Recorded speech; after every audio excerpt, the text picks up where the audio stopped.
Bonjour les amis, je vous salue depuis la Turquie et aujourd'hui je voudrais parler avec vous un petit peu à propos des faux amis, qui sont des mots qui ont deux euh, sens divergents ou différents, même si ils ont la même forme écrite dans deux langues différentes.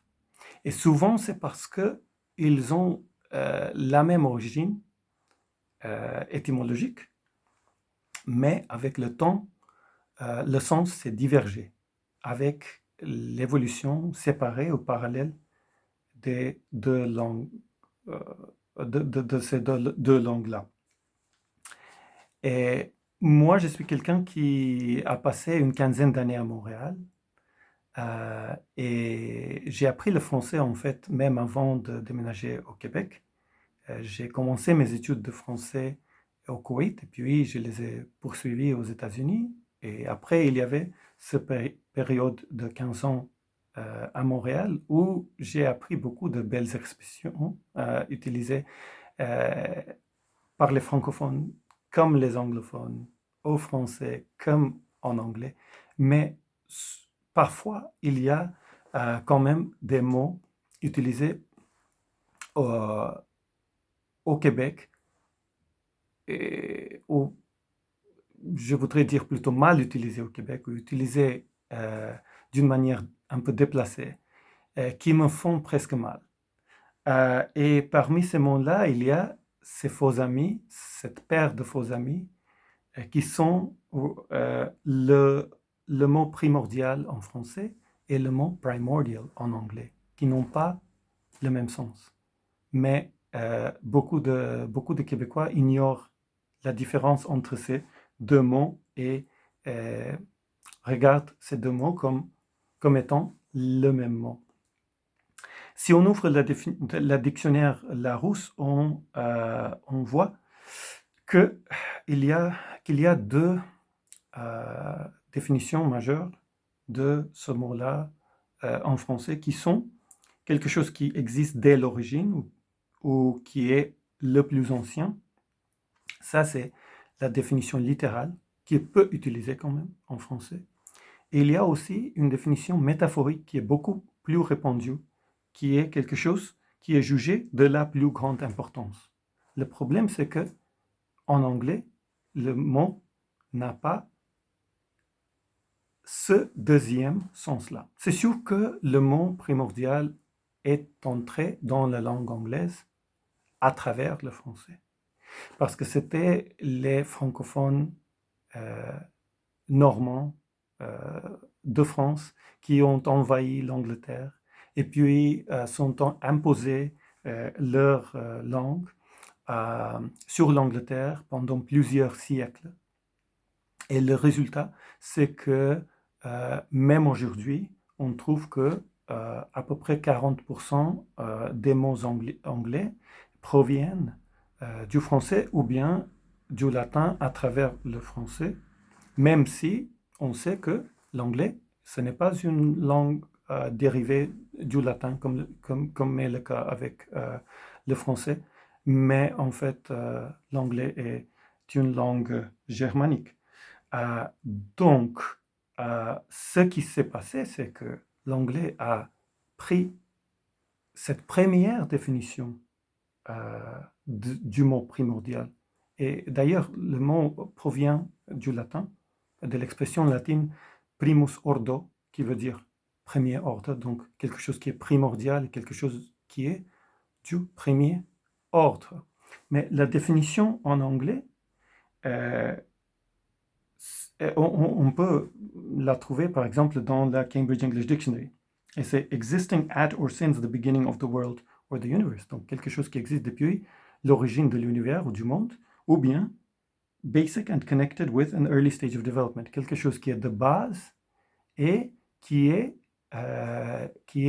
sur un niveau de développement peu avancé. Donc quelque chose qui est de base ou quelque chose qui est très très ancien, mais pas quelque chose qui est très important, comme c'est le cas en français.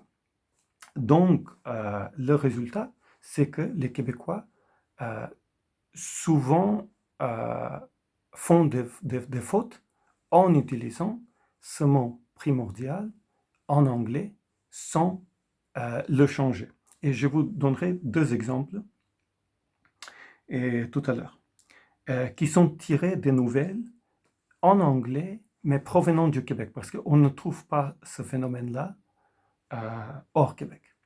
Alors, le premier exemple, c'est tiré de la chaîne CBC, et ça dit, Taillefer says, it's primordial to assure the total independence of newsrooms from their owner. En français, c'est beau. Taillefer dit qu'il est primordial d'assurer l'indépendance totale des salles de nouvelles de leurs propriétaires. Il n'y a pas de problème. Mais le seul problème, c'est qu'en anglais, ce que la personne, l'auteur est écrit, a écrit ici, ça veut dire, Taillefer dit que assurer l'indépendance totale des salles de nouvelles, quelque chose de très ancien.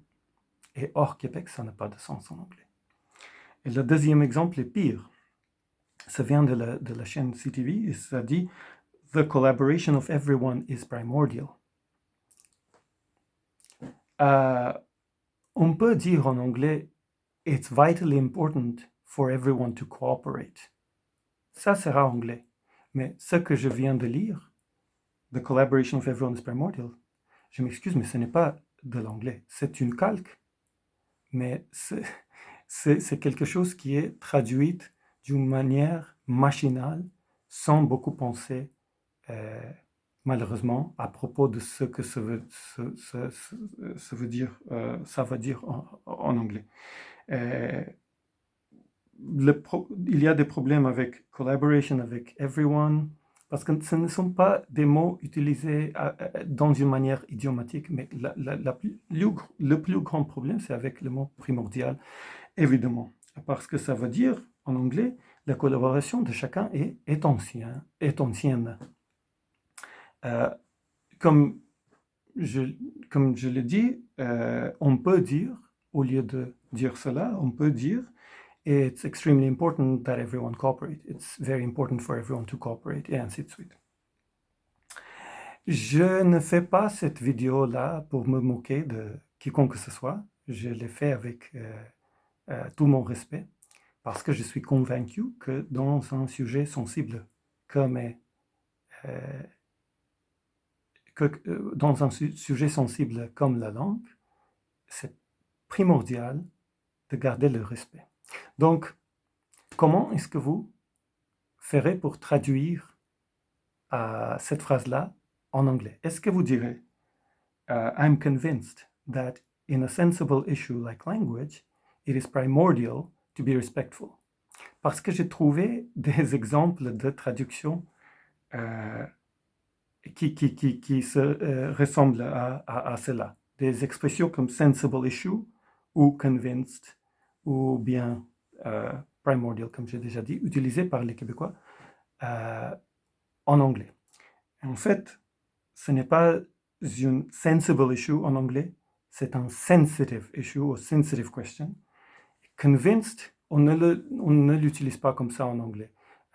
Convinced en anglais, c'est plutôt, on l'utilise quand je m'en doutais de quelque chose, puis quelqu'un est venu me convaincre. Donc, je suis convaincu, donc, I am convinced. Mais si ça parle de ses convictions profondes, donc c'est one's beliefs. I believe that when it comes to a sensitive issue like language, it's extremely important to be respectful. Ça serait une bonne manière de traduire cela. D'ailleurs, je ne suis pas le seul qui a noté cet usage un peu bizarre du mot primordial en anglais par des Québécois. Il y a un chapitre dans le livre The Cambridge History of the English Language, et le chapitre s'intitule Canadian English, et c'est écrit par deux linguistes qui s'appellent Laurel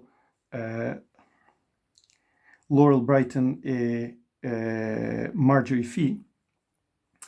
Et leur chapitre parle aussi de ce phénomène-là.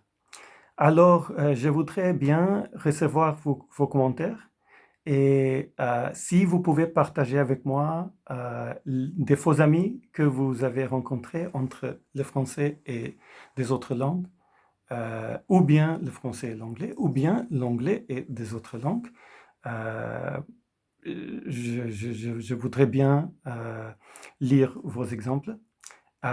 Mais s'il y a quelqu'un qui regarde cette vidéo qui est de disposition plutôt hater, ne me dites pas surtout de quitter le Québec parce que je l'ai déjà fait. Je plaisante. Alors, euh, restez en bonne forme, restez en bonne santé et je vous souhaite une bonne journée. À la prochaine.